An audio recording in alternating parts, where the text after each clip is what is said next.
আপনাদের সবাইকে আবারও স্বাগত জানাচ্ছি সম্পাদকীয় অনুষ্ঠানে। আজকে আমরা আলোচনা করছি ইসলামের হেফাজত এই বিষয়টি নিয়ে। আমরা একজন দর্শকের প্রশ্ন নিয়ে নিব। জি দর্শক, আপনার নাম বলে প্রশ্ন করুন। আসসালামু আলাইকুম, আমি ইশাক চট্টগ্রাম থেকে বলছি। জি, আমি ওই যে আল্লামা মাসুদ সাহেবের ওনাকে প্রশ্ন করতে চাই। উনি একটা ব্যাখ্যা দিচ্ছেন যে একজন মুসল্লির এই যে ওটার ব্যাপার, উনি বলছেন যে ওটার দায়িত্ব, পূজার দায়িত্ব ওনার, আর মসজিদটা হচ্ছে আল্লাহ এবং ওটার রক্ষার দায়িত্ব আল্লাহ। তাহলে ওনার ব্যাখ্যা যদি সঠিক হয়ে থাকে এবং এটা যদি কোরআনে বলা হয় থাকে, কোরআন তো সত্যি, আল্লাহ সত্যি, তাহলে যে বাবরি মসজিদ ভেঙে রাম মন্দির করেছেন, তাহলে আল্লাহ তাআলা এটা রক্ষা করেন না কেন? আর দ্বিতীয় প্রশ্ন হচ্ছে যে আমরা মুসলমানরা আল্লাহ বলে সম্বোধন করি, সবাই সৃষ্টিকর্তা বলে, তাহলে আল্লাহ আমাদের, নবী হচ্ছে আমাদের, এদের কটূক্তি করে যদি কেউ অসম্মানিত করে যদি কোনো কিছু প্রকাশ করে, এটা প্রতিবাদের দায়িত্ব আপনারা আলেম বা আমরা মুসলমানের দায়িত্বে পড়ে কিনা? ধন্যবাদ আপনাকে। জি হুজুর। শুকরিয়া। আগের প্রশ্নকর্তা যে আয়াতটার কথা বলছিলেন, এটার বিস্তারিত বিবরণ হচ্ছে যে এইটা সূরা হিজরের আর আয়াত নম্বর হইল 9, 14 পারার এটা আছে, আপনি দেখে নিতে পারেন। আপনার সহজে হওয়ার জন্য এটা বিস্তারিত বলে দিলাম। আর দ্বিতীয় প্রশ্ন করতে যে বলছেন কথাটা, উনি মসজিদের প্রসঙ্গটি, হ্যাঁ, আমার কথাটা প্রথমে বোধহয় উনি মনোযোগ দিয়ে শুনছেন বা শুনেননি। ওইটা ছিল কথাটা কোরআন শরীফের আয়াত না, ওই কথাটাই ছিল আব্দুল মুত্তালিবের কথা, যখন সে আব্রাহায় বাইতুল্লাহ শরীফ এসে আক্রমণ করে। আর অবশ্যই ইসলামে পরিষ্কারভাবে কোরআনে কারিমে বলা হয়েছে আমাদের দায়িত্ব সম্পর্কে, আমর বিল মারুফ নেহি আনিল মুনকার, যে আমরা সৎ কাজের আদেশ দিব, অসৎ কাজে আমরা কি করব? নিষেধ করব। তো এটা আমার দায়িত্ব নিষেধ করা, অসৎ কাজগুলি সম্পর্কে নিষেধ করা, এটাও আমার দায়িত্ব। যেমন সৎ কাজের আদেশ দেওয়া, এটাও দায়িত্ব। এই দায়িত্বটাকে দাওয়াত বলা হয়, আর এই দাওয়াতের দিকেই আমি সকলের দৃষ্টি আকর্ষণ করেছি। শুকরিয়া আপনার। জি, তো এই প্রশ্নকর্তার বিষয়ে আপনি কি আর ডিটেইল বলবেন কিনা? আমি শুধু এটাই বলতে চাচ্ছি যে উনি বলেছেন যে হ্যাঁ, উনি যেটা বলতে চেয়েছেন যে হ্যাঁ, কিছু ব্লগার নবী করিম সাল্লাল্লাহু আলাইহি ওয়াসাল্লামকে অপমান করেছেন বা অবমাননা করেছেন, তার বিরুদ্ধে প্রতিবাদ করা ইমানি দায়িত্ব কিনা। হ্যাঁ, আমি ওনার সাথে আমি একমত যে নবী করিম সাল্লাল্লাহু আলাইহি ওয়াসাল্লামের বিরুদ্ধে মুসলমান কেন, পৃথিবীর যে কোনো মানুষ যদি অবমাননাকর কথা বলে তার বিরুদ্ধে প্রতিবাদ করাটা, এটা আমি একজন ইমানদার মুসলমান হিসেবে বিচার দাবি করা তার উচিত এবং আমিও তার সাথে একমত।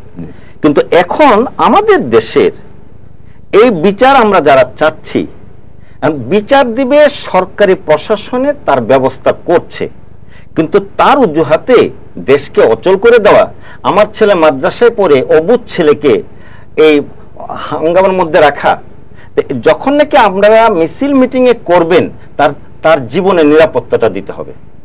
যদি এই জীবনের নিরাপত্তা বিঘ্নিত ঘটে, এর জন্য যদি, যেহেতু মওদুদিরা ইহুদিদের এজেন্ডা বাস্তবায়ন করার জন্য কিছু লাশ ফেলাতে চাচ্ছে, এই লাশের দায়িত্ব যদি আপনারা নিতে না পারেন, আল্লাহর ওয়াস্তে এই দেশের হক্কানি উলামায়ে কেরামগণ সাথে আমি বিনয়ের সাথে বলতে চাই যে আপনারা সবাই মিলে দেখুন, যারাই ক্ষমতায় আসেন তিনিরা এই কাজটাকে বাস্তবায়নের জন্য, যারা নবী করিম সাল্লাল্লাহু আলাইহি ওয়াসাল্লামের বিরুদ্ধে অপপ্রচার করেছে, কটূক্তি করেছে, তার বিচার কার্যক্রম তারাও তো করতে চাচ্ছে, তাদেরকে সময় দিতে হবে। কিন্তু এইটাকে যে ঘোলা পানিতে মাছ শিকারের জন্য, কিন্তু আপনারা কেন যে মওদুদি, যে জামাতি, গোলাম আজমরা হাজার জায়গাতে ইসলামের বিরুদ্ধে কথা বলেছে, কোরআনের বিরুদ্ধে কথা বলেছে, হাদিসের বিরুদ্ধে কথা বলেছে, ইসলামের আমির প্রধান মাওলানা শফি আহমেদ সাহেব, উনি নিজে বলছেন যে উনি জামাত বিরোধী এবং উনি প্রচন্ড জামাত বিরোধী। অবশ্যই। তো এখন আমরা আবার এটাও বলা হচ্ছে যে ওনাকে সামনে রেখে যে আন্দোলনটা হচ্ছে, যে আন্দোলনটা সামনে এগিয়ে এসছে, সেটার ভিতরে জামাত ঘাপটি মেরে আছে, এমন কথা আমরা দেখি যে আজকে স্বরাষ্ট্রমন্ত্রী বলেছেন, তারও আগে আজকে মাননীয় তথ্যমন্ত্রী বলেছেন জামাতের ফাঁদে পা দিয়েছে হেফাজতে ইসলাম। তো এই বিষয়গুলিকে আপনি এই বিষয়ের সাথে আমি একটু যোগ করতে চাই, যেমন আমি মাওলানা ফরিদুদ্দীন মাসুদের কথা শুনে আপনার কাছে আসবো, আমাদের যেহেতু সময় কম, ওনাকে একটু।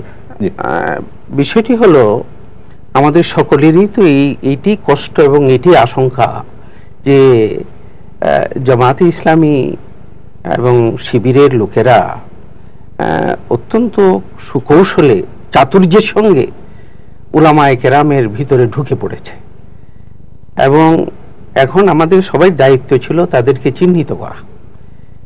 এই উদ্দেশ্যেই আমি হযরত আহমদ শফি সাহেব মাদ্দাজিল্লাহুল আলী, আমাদের সর্বজন শ্রদ্ধেয়, তাকে আমি একটা বিনয়ের সঙ্গে চিঠি লিখেছিলাম যে হযরত ওয়ালা, আপনি সবিশেষ অভিহিত যে আপনার মহান পীর ও মুর্শিদ এবং অতি শ্রদ্ধাভাজন উস্তাদ হযরত শাইখুল ইসলাম মাদানী রাহমাতুল্লাহ আলাইহি সর্বপ্রথম মওদুদি ফিতনা তথা জামাত শিবিরের মূল তত্ত্বের গুমরাহি সম্পর্কে সকলের দৃষ্টি আকর্ষণ করেন এবং আমৃত্যু এই ফিতনার বিরুদ্ধে জাতিকে হুঁশিয়ার করে গিয়েছেন।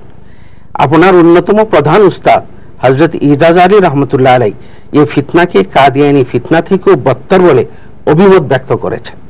আপনি নিজেও তাদের একজন অনুসারী হিসাবে সবসময় লেখনী ও জবান উভয় মাধ্যমে আমাদেরকে ফিতনা সম্পর্কে সতর্ক করেছেন। জনাব ওয়ালা, আমাদের দেশে ফিতনাটি বর্তমানে বিস্তৃতি লাভ করেছে। এতে বহু ইসলাম প্রিয় আম মানুষ এদেরকে ইসলামের সেবক মনে করে ধোঁকায় নিপতিত হচ্ছে। এত প্রেক্ষিতে আপনার খেদমতে আদবের সাথে আরজ মেহেরবানি করে হেফাজতে ইসলামের ব্যানারে আপনার দাবি সমূহের সাথে জামাত শিবিরকে নিষিদ্ধ করার এবং তাদের আর্থিক প্রতিষ্ঠানসমূহ বাজেয়াপ্তকরণের দাবিটিও সংযুক্ত করলে দেশবাসী আপনার কৃতজ্ঞতা পাশে আবদ্ধ থাকবে। আপনি 13 দফা দাবির সাথে এই দুটো দাবি আপনি ঢোকানোর জামাত শিবির করেছিলেন। জি, জামাত শিবির আপনার মহান আন্দোলনের অভ্যন্তরে ঢুকে অন্তর্ঘাতমূলক কর্মকাণ্ড চালিয়ে আপনার বদনাম করবে বলে জাতি আশঙ্কা করছে। আপনি কি এই চিঠি আমি বলেছিলাম যে জানি না এই ক্ষুদ্র আরজিখানা হযরতের খেদমতে পৌঁছবে কিনা, পৌঁছলে মেহরবানি পূর্বক বেয়াদবি না নিয়ে উত্তরদানে বাধিত করিবেন। গত 27 তারিখ আমি চিঠিটি পাঠাইছি এবং এই কথাও আমি শুনেছি, নিশ্চিত হয়েছি চিঠিটি ওনার সামনে পঠিত হয়েছে, কিন্তু এখন আমি কোনো উত্তর ওনার পক্ষ থেকে পাইনি। যে ওনারা ওনাদের দাবি সমূহের মধ্যে কাদিয়ানীদেরকে ও মুসলিম ঘোষণা সম্পর্কে আমাদের আলোচনায় হেফাজতে ইসলামের কেউ থাকলে সবচেয়ে ভালো ছিল, চেষ্টা করেছিলাম, আমরা ব্যর্থ হয়েছি। ও আচ্ছা, মনে হয় কি সত্যের মুখোমুখি হতে ওনারা ভয় পাচ্ছেন যে আসছেন না, যে তো আমি জানি না ওনারা সত্যের মুখোমুখি হতে ভয় পাচ্ছেন কিনা।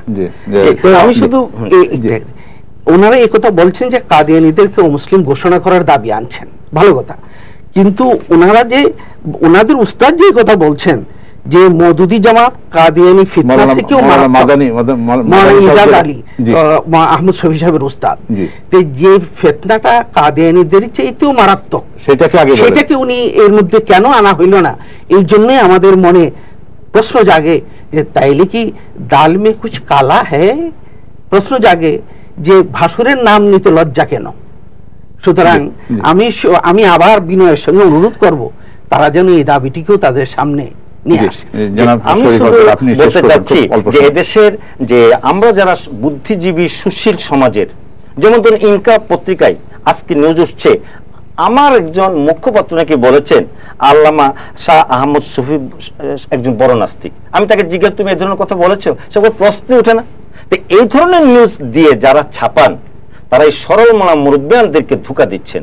তাই আমি অনুরোধ করব আহমদ শফি সাহেবের মতো এই মুরব্বী, উনি একজন ভালো ইমানদার মানুষ, এবং ওনার মতো আরো যারা মুরব্বীগণ আছেন ওনাদের সকলে বোঝা উচিত যে এই যে যারা ইহুদি নাসারাকে বাস্তবায়নের জন্য ওনাদের সরল মানুষকে আজকে বিব্রত করতে চাচ্ছেন বা আমাদের দেশটাকে একটা অস্থিতি করতে চাচ্ছেন, তাই ওনাদের সকলের পরামর্শ করে আমাদের সকলের একটু নিরাপদে ছেলে মেয়ে থাকার দেয় এবং দেশের শান্তি বজায় রাখে, আশা করি আমরা এবং আমাদের মাদ্রাসার ছেলেপেলেদের জীবনের নিরাপত্তা চাই। আমরা এই আশা করি আমাদের আলোচনা শেষ করব। আপনাদের দুজনকে ধন্যবাদ আজকে আমাদের এখানে এসে মানে কঠিন বিষয় আমাদেরকে খুব সহজভাবে বুঝিয়ে দেওয়ার জন্য এবং দর্শকদের বুঝিয়ে দেওয়ার জন্য। সুপ্রিয় দর্শক, আপনারা যারা এতক্ষণ আমাদের সঙ্গে ছিলেন আপনাদেরকেও ধন্যবাদ জানাচ্ছি। আমাদের পরবর্তী সম্পাদকীয় প্রচারিত হবে আগামী রোববার রাত 10টা বেজে 10 মিনিটে অন্য কোনো বিষয়ে।